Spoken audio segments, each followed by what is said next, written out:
രാജ്യം പ്രതീക്ഷയോടെ കാത്തിരുന്ന ISROയുടെ ആദ്യ ആളില്ലാ ഗഗൻയാൻ ദൗത്യം വൈകിയേക്കും.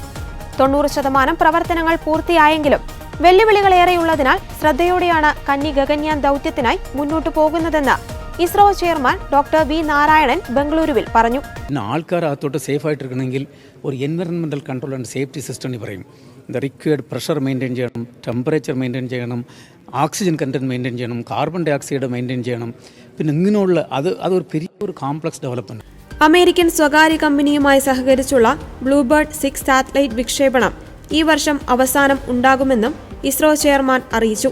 ഡിസംബറിൽ ഗഗൻയാൻ ആളില്ലാ ദൗത്യം ഉണ്ടാകുമെന്ന പ്രഖ്യാപനത്തിൽ നിന്ന് പിന്നോക്കം പോവുകയാണ് ഇന്ത്യൻ സ്പേസ് റിസർച്ച് ഓർഗനൈസേഷൻ.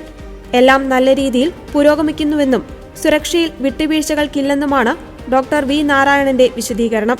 ഇന്ത്യക്കാരെ ബഹിരാകാശത്തേക്ക് അയക്കുന്ന മനുഷ്യയാത്രാ ദൗത്യം 2027 ഉണ്ടാകുമെന്ന് ഡോക്ടർ വി നാരായണൻ ആവർത്തിച്ചു. അതിനു മുൻപ് 3 ആളില്ലാ ദൗത്യങ്ങൾ നടത്തുവാനാണ് ISRO പദ്ധതിയിടുന്നത്. കന്നി ആളില്ലാ ഗഗൻയാൻ ദൗത്യത്തിൽ വ്യോമിത്ര റോബോട്ടിനെ ISRO ബഹിരാകാശത്തേക്ക് അയക്കും. നാസയുടെ സഹകരണത്തോടെയുള്ള NASA ISRO synthetic aperture radar ഉപഗ്രഹം NISRന്റെ വിജയത്തിനു പിന്നാലെ അമേരിക്കയെ കൂട്ടുപിടിച്ചുള്ള അടുത്ത വിക്ഷേപണം ഉടൻ ഉണ്ടാകുമെന്നും ഡോക്ടർ വി നാരായണൻ പ്രഖ്യാപിച്ചു. 6.5 ടൺ ഭാരമുള്ള ബ്ലൂബേർഡ് 6 സാറ്റലൈറ്റ് വിക്ഷേപണം ഈ വർഷം ഒടുവിൽ നടക്കും. NISR സാറ്റലൈറ്റിന്റെ ഇതേവരെയുള്ള പ്രവർത്തനം മികവുറ്റതാണെന്നും പ്രവർത്തന സജ്ജമായെന്നുള്ള പ്രഖ്യാപനം 2 ആഴ്ചയ്ക്കകം ഉണ്ടാകുമെന്നും അദ്ദേഹം കൂട്ടിച്ചേർത്തു.